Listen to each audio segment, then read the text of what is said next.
امریکہ کے صدر ٹرمپ نے ایک بار پھر کہا کہ اگر معاہدہ نہیں ہوا تو یہ ایران کے لیے بہت برا دن ہوگا۔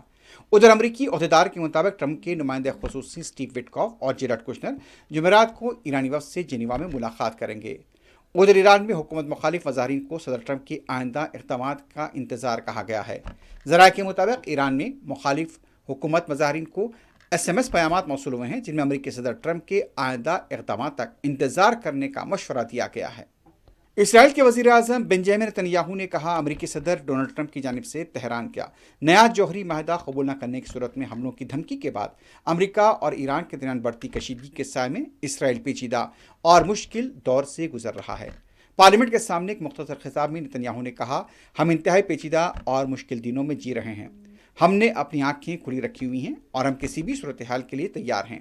نیتن یاہو نے ایرانی قیادت کو دوبارہ خبردار کرتے ہوئے کہا، میں نے آیت اللہ خامنئی کی حکومت کو بتا دیا ہے، اگر تاریخ کی سب سے بڑی غلطی کی گئی اور اسرائیل پر حملہ کیا گیا تو ہم اتنی طاقت سے جواب دیں گے جس کا تصور بھی ایران نہیں کر سکتا۔